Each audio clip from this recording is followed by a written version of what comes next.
yaitu yang selanjutnya masih mengenai tentang hubungan timbal balik dengan pendidikan, yaitu yang pertama ada transformasi paradigma pendidikan. Nah, di sini maksudnya dari transformasi kita pahami terlebih dahulu apa sih itu transformasi. Transformasi yaitu berarti sebuah perubahan atau perubahan dari sesuatu yang terjadi dulu bereinkarnasi atau berubah menjadi sesuatu yang lebih baru kembali. Nah, transformasi paradigma pendidikan yaitu perubahan sosiologis dan antropologis antara globalisasi yang mempengaruhi pendidikan yang ada di Indonesia ini. Telah kita ketahui bahwasanya terdapat pergeseran paradigma dari pendidikan yang berorientasi pada transfer pengetahuan menjadi pendidikan yang berfokus pada pengembangan kompetensi dan keterampilan adaptif. Yang dimaksud di sini yaitu transformasinya itu tuh yang dulunya sebelum adanya globalisasi ini kita menggunakan yang adanya transfer pengetahuan. Transfer pengetahuan ini yaitu cara mengajar kita yang masih menggunakan cara metode ceramah, metode zaman dahulu yang cenderung membosankan seperti itu, sehingga siswa kurang paham atau kurang berminat terhadap pembelajaran yang disampaikan oleh guru.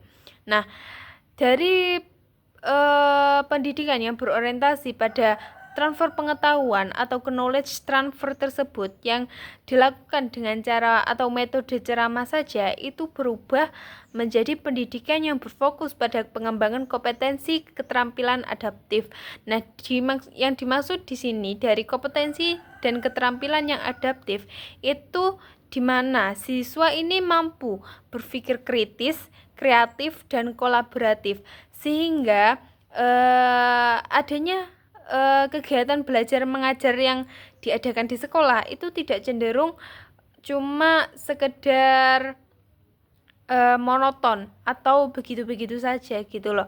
Kalau misalnya kita tetap menggunakan cara yang begitu-begitu saja, yaitu dengan menggunakan ceramah, dan kita tidak menggunakan metode atau media yang menarik bagi para siswa, tentu siswa juga tidak akan bisa mampu memahami apa yang kita sampaikan, materi apa yang kita sampaikan kepada siswa, dan siswa cenderung akan lebih bosan dan tidak menikmati pembelajaran yang disampaikan oleh guru.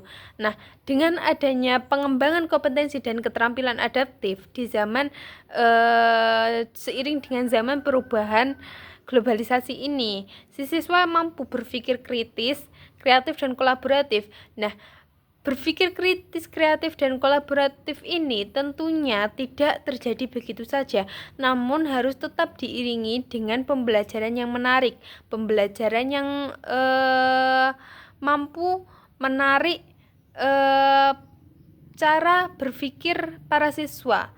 Siswa itu bisa gitu loh, kayak bertanya-tanya, kalau misalnya aku kayak gini nanti gimana ya, seperti itu. Jadi itu solusinya apa gitu loh. Nah, di sini juga di mana sekarang sudah menggunakan pembelajaran yang STEM, yaitu berbasis sains, teknologi, engineering, art, dan yang satunya matematik. Nah, itu kelima itu disatukan menjadi satu sehingga siswa itu bisa untuk menyelesaikan masalah dan melalui berpikir kreatif dan mengolahnya menjadi kreatif serta kolaboratif. Kolaboratif ini bisa berkolaborasi dengan teman sebayanya, seperti itu. Kemudian yang selanjutnya yaitu implikasi perubahan kultur pada praktik pendidikan.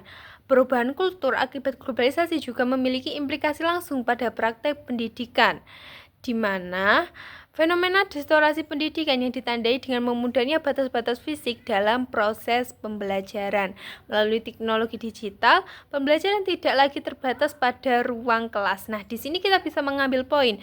Dengan adanya globalisasi ini, terdapat perubahan bahwasanya dulu pembelajaran yang hanya dilakukan di dalam kelas sesuai dengan kulturnya, yang dilakukan hanya di dalam kelas saja, yaitu monoton, pembelajaran ceramah di dalam kelas. Sekarang pembelajaran tersebut tidak harus di dalam kelas dan siswa bisa melakukan pembelajaran di mana saja melalui dengan adanya teknologi yang ada di zaman sekarang ini.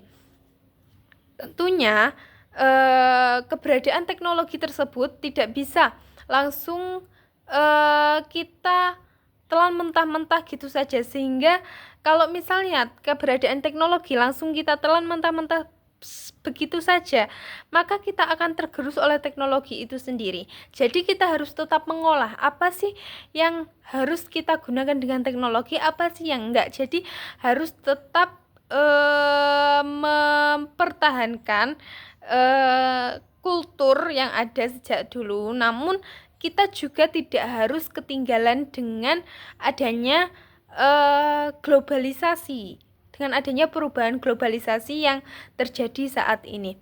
Kalau misalnya kita hanya mengandalkan hal-hal yang ada di zaman dahulu, tentu kita akan kalah dengan pendidikan-pendidikan yang ada di luar negeri, contohnya Jepang, Jerman, dan berbagai negara di luar sana. Kalau misalnya kita hanya mengandalkan cara belajar kita yang dulu seperti itu, maka siswa tidak akan mampu itu tadi berpikir kritis, kreatif, dan inovatif. Tapi kalau misalnya kita hanya mengandalkan teknologi tanpa mempertimbangkan kultur atau suatu kebiasaan yang sudah terjadi sejak lama, itu juga tidak bagus. Nanti ujung-ujungnya kita akan terus tergerus oleh yang adanya globalisasi seperti itu. Jadi antara pembelajaran yang dilakukan dengan menggunakan teknologi ini serta menggunakan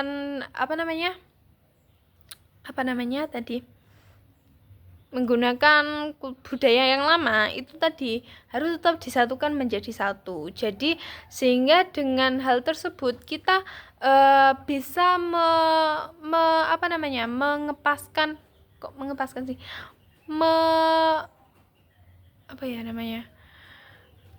menyatukan gitu loh, kayak kalau misalnya kita menggunakan menyatukan keduanya, ini pembelajarannya nanti seperti ini, sehingga siswa mampu memahami dengan tepat sesuai dengan apa yang ada di lingkungan sekitarnya, seperti itu. Kemudian lanjut slide berikutnya.